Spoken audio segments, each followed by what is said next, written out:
Saidabad success school లోపట రెండవ తరగతి విద్యార్థులకు బలవంతంగా కల్మా చదివించేటువంటి సంఘటన ఏదైతుందో ఇది దేశంలో జరుగుతున్నటువంటి స్కూల్ జిహాద్ కల్చరల్ జిహాద్లో భాగంగానే జరుగుతూ ఉంది. పహల్గామ్ లోపట తీవ్రవాదులు కల్మా వస్తుందా రాదా అని ఏ విధంగానైతే హిందువులను హత్య చేసిండ్రో అదేవిధంగా స్కూళ్ళ లోపట కల్మా బలవంతంగా హిందూ విద్యార్థులకు నేర్పించి ఈ దేశం యొక్క సనాతన ధర్మం పైన దాడి చేసే ఒక తీవ్రవాద భావజాలమే స్కూల్ జిహాదు కల్చరల్ జిహాదు. రాజ్యాంగ వ్యతిరేకంగా చట్ట వ్యతిరేకమైనటువంటి ఈ చర్య పైన పోలీసులు క్రిమినల్ కేసు నమోదు చేయాలా, విద్యాశాఖ ఆ స్కూల్ యొక్క గుర్తింపు రద్దు చేయాలా, అదేవిధంగా రాష్ట్ర మరియు జాతీయ బాలల హక్కుల పరిరక్షణ కమిషన్ సుమోటోగా ఈ కేసును స్వీకరించాలి. మేము కూడా ఫిర్యాదు చేయబోతా ఉన్నాం. అనేక సంఘటనలు దేశం లోపల వెలుగు చూస్తూ ఉన్నాయి. స్కూళ్ళలో విద్యార్థుల లోపల బలవంతంగా ఏ రకంగా ఇతర యొక్క మతాలను రుద్దుతున్నారు.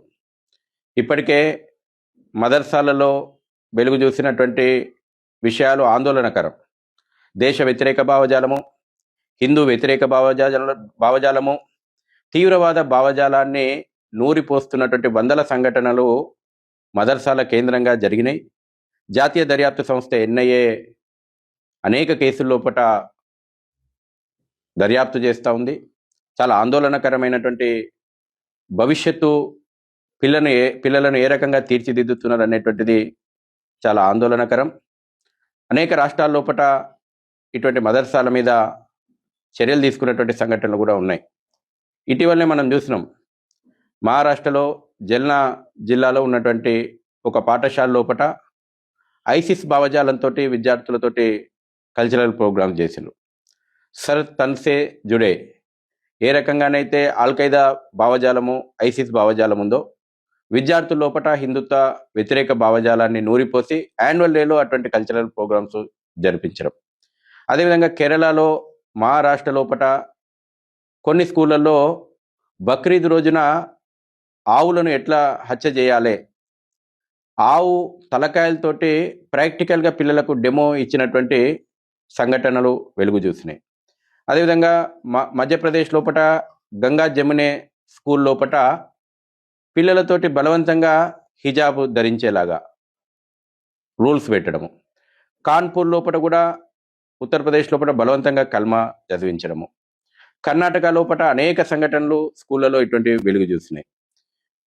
కాబట్టి ఇటువంటి సంఘటనలు అన్నీ చూసినప్పుడు చాలా స్పష్టంగా దీని వెనకాల కొన్ని యాజమాన్యాలకు దర్యాప్తులో తేలినటువంటి వాస్తవం, కొన్ని ఇటువంటి స్కూల్ యాజమాన్యాలకు ఐసిస్ తోటి సంబంధాలు ఉన్నటువంటి విషయం కూడా వెలుగు చూసినటువంటి విషయాలు మనకు కేరళ లోపల పీస్ ఇంటర్నేషనల్ స్కూల్ విషయం లోపల వెలుగు చూసింది. అనేక స్కూళ్ళల్లో కూడా బీఫ్ ఫెస్టివల్ ఆర్గనైజ్ చేస్తున్నారు. మధ్యప్రదేశ్, కేరళ, మహారాష్ట్ర లోపల వెలుగు చూసినటువంటి సంఘటనలు పిల్లలతోటి బలవంతంగా బీఫ్ తినిపించేటువంటి కార్యక్రమాలు నిర్వహించిన సంఘటనలు వెలుగు చూసినాయి. అంతేందుకు మన తెలుగు రాష్ట్రాల్లో ఉన్నటువంటి పేరు మోసినటువంటి కార్పొరేట్ విద్యా సంస్థ శ్రీ చైతన్యలో కూడా పిల్లలకు సెక్షన్ల పేరు మొఘల్స్ సెక్షన్ అని పెడతారు. మొఘల్స్ను గ్లోరిఫై చేసి చూపెట్టేటువంటి ప్రయత్నం చేస్తారు. ఈ దేశం మీద దండయాత్ర చేసి, ఇక్కడి ప్రజల మీద దోపిడీ చేసి, ఇక్కడ మహిళలపైన అకృత్యాలు చేసి, ఇక్కడ దేవాలయాలను ధ్వంసం చేసినటువంటి నరరూప రాక్షసులను ఆదర్శంగా పిల్లలకు చూపెడతారు. క్లాస్లో సెక్షన్ పేరు మొఘల్స్ సెక్షన్ శ్రీ చైతన్య స్కూల్ లోపట మేమే స్వయంగా ఫిర్యాదు చేసినాం. కాబట్టి ఇది ఒక కుట్రపూరితంగా జరుగుతున్నటువంటి కుట్రలు. ఇవన్నీ కూడా ఏదో ఆషామాషిగా వెలుగు చూసినటువంటి వ్యవహారాలు కాదు. స్కూల్ జిహాద్ నడుస్తుంది, కల్చరల్ జిహాద్ ఈ దేశం లోపల నడుస్తుంది. జిహాద్ అనేక రూపాల లోపల ఉంది.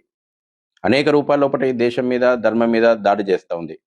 చూస్తాం, హైదరాబాద్ పోలీసులు H-ఫాస్ట్ విభాగం ఏర్పాటు చేసిన తర్వాత ఫుడ్ జిహాదు ఏ రకంగా వెలుగు చూస్తూ ఉందో, ప్రజల మీద విషపూరితమైనటువంటి పదార్థాలను తిండి రూపం లోపల ఎట్లా అందిస్తూ ఉన్నారు.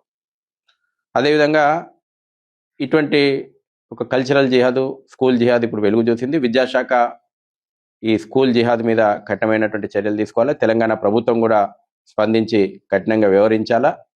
తల్లిదండ్రులు కూడా తాము చేర్పించేటువంటి స్కూళ్ళలో విద్యార్థులకు ఏం చెప్తా ఉన్నారు, ఏ రకమైన ఇటువంటి విద్వేషపూరితమైనటువంటి మన ఇంట్లో ఉన్నటువంటి పిల్లలనే హిందుత్వానికి వ్యతిరేకంగా తయారు చేయడం అంటే మన కుటుంబానికి వ్యతిరేకంగా, మన ధర్మానికి వ్యతిరేకంగా, మీకు రాబోయే రోజుల్లో తల్లిదండ్రులకు వ్యతిరేకంగా తయారు చేస్తున్నటువంటి కుట్రలు జరుగుతూ ఉన్నాయి.